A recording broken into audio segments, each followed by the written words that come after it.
Okay, I'm going to introduce Michael, and you've already been introduced to his sense of humor. But I did want to say I was lucky enough to meet and hang out with Michael twice before the pandemic closed us all down. And despite being the grandson of Kurt Lewin, who's one of the founders of our field, I found Michael to be really down to earth and practical in his approach to OD issues that we discussed during those two meetings. And so, as an advisor to the Bay Area Network, he's also brought that same approach, and it's been really helpful. So I would like to welcome Michael to talk to us about leading unbreakable teams, which is something he's making out of us. So take it away, Michael. Thank you for your very kind introduction here. And then I'm going to share my screen and I'm going to share that and we're going to do that. So here we are at 10-Minute University. So I would ask you, I have this phrase, unbreakable team. So think for yourself for a moment if you've been on a team that you felt was kind of unbreakable. That was a really great team. And please write in chat, what was one reason they were such a great unbreakable team? So everybody hopefully you can think of a team in your life. Maybe you've never been on a team, you feel this was true. But if you can think of a great team, your best team, an unbreakable team, just write one reason why you might see it as unbreakable. Okay, so let's see some of these. So, and welcome to a couple of new people. We're just starting and we're writing in chat. What was one reason why you think of a great team? What made them great? What made them unbreakable? Lifelong friends. We had a clear reason or mission or purpose. Trust each other. Another one, Deborah also said trusting. Jerry said we fought well. Transparency, clear communication. Everybody helped each other. So much giving. I like that. Stop with the giving. Too much giving. I'm kidding. Again, Sarah mentioned trust is really important. So thank you. And anybody who hasn't had a chance. So that's this idea of why do some teams, these kind of teams you just talked about, why do they pull together under stress? You know, this kind of like, you know, sometimes it's difficulty and stress and challenge that pulls people together. And we've certainly seen that maybe on a different scale recently in a different way with the pandemic or everything. But also, why do they sometimes seem to fall apart? What makes the difference? So that was the question that I kind of wanted to try to answer here. Why aren't I advancing? There we go. So in the next 9.5 minutes, I'll try to make some progress on these things. What is this idea of resilience, or what I'm going to introduce, or a suggested idea of social resilience? Why does it matter? What is relationships? Why are relationships important? I think most people just would immediately say, yes, relationships are important, but we'll get into exactly why and how. And then what are the attributes of this sort of unbreakable teams? And I don't put them there on the page, but there's quotes. Every team has got its breaking point. So the question is, where is it? Where is that breaking point? What sets you towards there? What allows you to get through trouble with resilience and not get to your breaking points? And then we'll talk a little bit, just for a moment, on that third bullet. You know, what are some ideas you might use? And hopefully you're inspired to think about this a little bit differently. That would certainly make me happy. And again, discuss some of these issues with your teams or colleagues. So hopefully all this is worthwhile. So why do I focus on teams? So I found there I am thinking. That's a much younger version of me thinking. And so why do I think so much about teams and teamwork? And so just kind of a few experiences that made that very interesting for me. I would say the greatest joys of my professional life have been mostly about the relationships. And I would say the worst hell of my professional life was probably mostly about relationships. Raise your hand if you can relate to that a little bit. Virtually your actual hand, yeah. So I spent a lot of time thinking about this. So I'm going to tell you some quick examples as we go into this. But back in the 1980s, I worked at General Motors, and I learned a lot about how not to have good relationships. And it was a very difficult time, and I learned a great deal. And I looked back on that time, and even while it was happening, I was trying to understand what's going on. I worked for EDS at the time, which was an IT company run by a guy named Ross Perot, which some of you may be old enough to remember who Ross Perot is. Speaking of Texas, Chris, he's not from Houston. He was from Plano, Dallas. And this idea of trying to build IT systems. Also, I was going to be a computer guy. I was going to be an engineer. I was systems engineer, but it was all about the human side. We could do all the coding right and still not get renewed, still not have the client say, yes, I like you.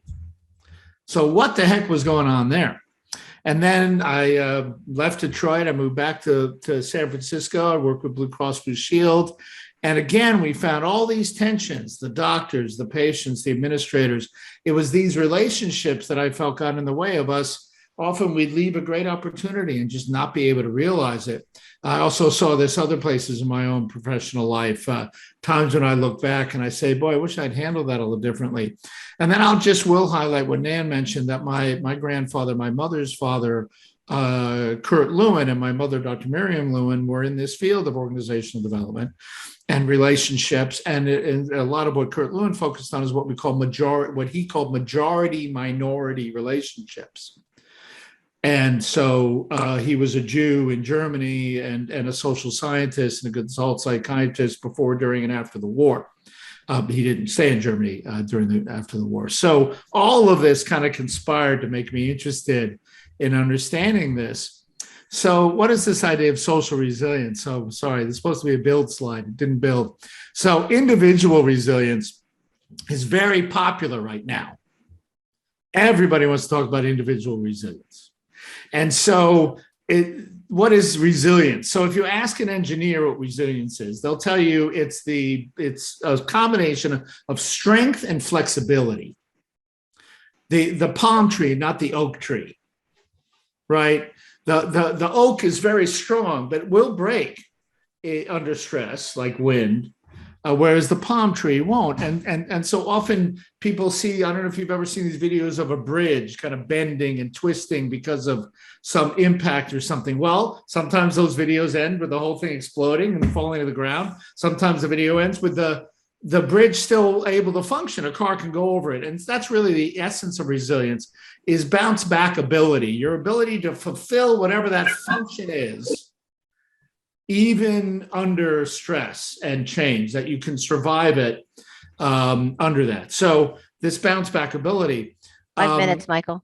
Great. And so the problem is that's individual resilience. What about our groups? That's what I got most interested in. Just like Lewin, all the experiences I had, it was really group, or what I'll call social resilience. This is resilience of, nowadays, we've got the great resignation. I'm being resilient by leaving the company. How about us all being resilient by staying together? That's what this is about. That's what I'm interested in. And so the idea, I keep thinking it'll advance it, is what is a resilient relationship? And so for the bridge, for the engineer, strong and flexible is enough. But in human relationships, and my research that went into the book and so forth, started to show, well, we needed something else. We need a sense of fairness or equity. There's all kinds of words for this. These are the words I picked. So let me define these real quickly. And then, that's the main idea of this little 10-minute university, is this main idea here. So strong means it's producing something of value. I like to say 1 + 1 should equal 3. The value from the relationship is hard to replace and is of high value.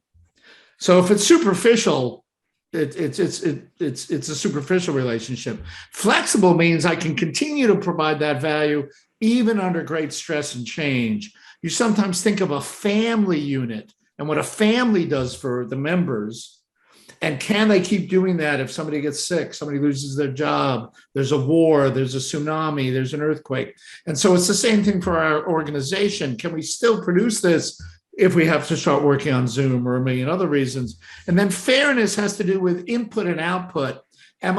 Is what I'm getting out in a fair relationship to what I'm putting in? Or are some people gaining more and others gaining less? Right? That's a key part of fairness, is this sense of equity. So what I'm trying to do here is type the relationship, not the person. I don't want to measure individual relations. I'm going to, like Nan and I have a relationship. Well, we have, our relationship is so strong, so flexible, so fair. And so hopefully it's quite strong, flexible, and fair. And I know a lot of people on this phone call, Chris and I, right? That's why we have a continuing relationship. There's some value. We're able to, she can move to Texas. We can still provide this output for each other. So I ask you to look at your own relationships and your own teams through this model. And I think that's it. Yeah. And so part of the way this happens is there's heat in relationships, and we want to stay in breakthrough and not go into breakdown. And so this is another key concept. So our ability to be respectful and truthful, to be nice but take care of ourselves, to be innovative, to question assumptions, to disagree without being disagreeable. That's what this curve is about. So the better your heat curve, the more you're going to be strong, flexible, and fair. And I think that's pretty much it. Yeah, so when you think about this, it's kind of a favorite quote. First you build relationships, then you build a business. I talk to tech leaders, I talk to real estate leaders, I talk to people in consumer products, I talk to people in medical organizations. They all say, well, I'm really in the relationship business, right? So as you move up, you're starting to worry about getting teams to team. You're talking about social and organizational. And I think the more complex the problem today, the more social the solution is going to have to be. So the more social resilience we have, the more we'll succeed on all these measures. And I think that's it. I don't know. Do I have a second left? Sure you do. Any questions or reactions are appreciated.